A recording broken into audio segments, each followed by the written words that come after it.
Dave Weiss from Wipeout Enterprises. Today we want to talk about head gaskets, at least one version of the head gaskets that we provide. We get a lot of phone calls about a head gasket that we offer that is doesn't require machining on the 4.3 DT466 International. And I've got to give this design credit to Jeff Suits. Jeff Suits developed this a few years ago, did the testing, and we were privileged enough for Jeff to share it with us and told us what we needed to do, the parts that we needed, and we've offered it on our web store. What this head gasket was designed for is like a rotary pump tractor with a little bit more turbo, so 500 to 700 horse, and you don't want to machine the sleeves. Maybe you bought some of these parts from Bear Valley, the rotary pump and the turbo, and then discovered after you went out pulling for a while that the head gasket won't hold. You don't want to tear it apart to machine the sleeves. So, and I talk about a machine sleeve. So this is the high end, the best design is a sleeve that has a tree pan in it. And then this is a C-ring. So these C-rings are $1,300 for a set of 6. So pretty pricey stuff. And that C-ring sets in there. So it's fully supported on the back side. So this is a high-end setup. I mean, this will, we use this on our Light Pros, and obviously it takes a special sleeve to do that.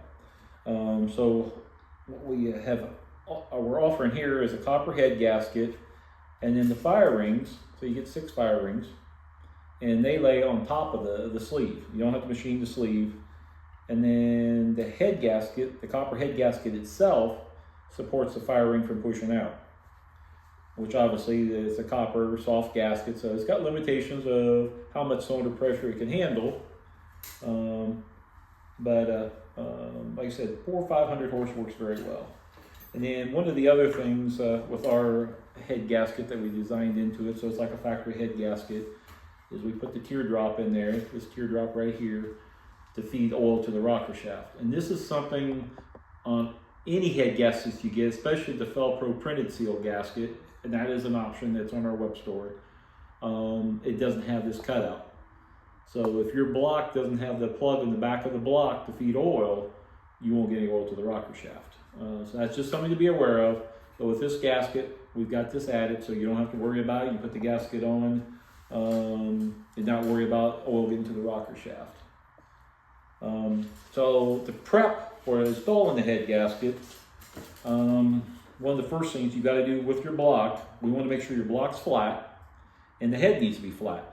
So I think the spec is 2 thousandths over 36 inches. So over this distance, it shouldn't be any more out of flat than 2 thousandths. Block and head. And that, it doesn't matter if it's this setup, a C-ring setup, those parts have to be flat. The second part is your head bolt bosses, holes in the block, you need to remove the oil when you're doing the installation, before the installation. Make sure you get the oil out of there. Because when you start threading this bolt down in there, it's going to hydrolock, and you're not going to get a good torque with the oil in there. So make sure you blow it out, use a suction to get the oil out of the head bolt holes in the block. Then the next thing that we do is we use the KW copper coat. It's made by Napa. Any copper coat is good, but this is the brand that we like, is the KW made by Napa. We'll spray both sides of the gasket, let it get set up, get tacky, then we'll put a second coat on, do the same thing, and then the third coat, we spray it on and we put the gasket on wet, and we put the gasket on.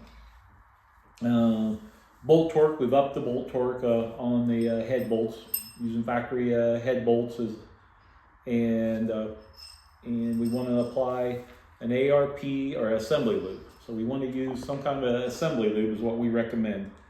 If you don't have, the second choice, if you don't have assembly lube, is use engine oil.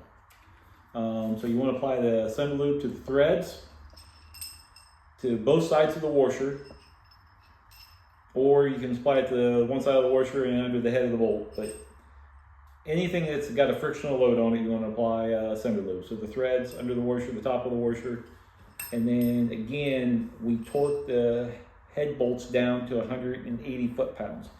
We have also changed the torque sequence where your IT manual factory says start in the middle and work out. We want you starting from the outside and working in.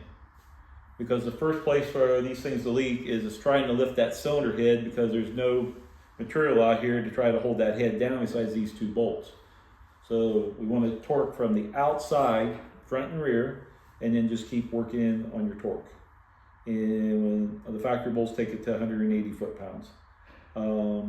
You can do an upgrade and go to our head stud kit. You can find that in our web store also.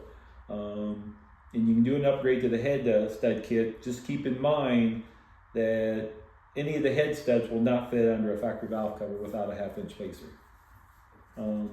I think that covers everything that we wanted to talk about. Like I said, we have these in stock, have worked out very well, and have a blessed day.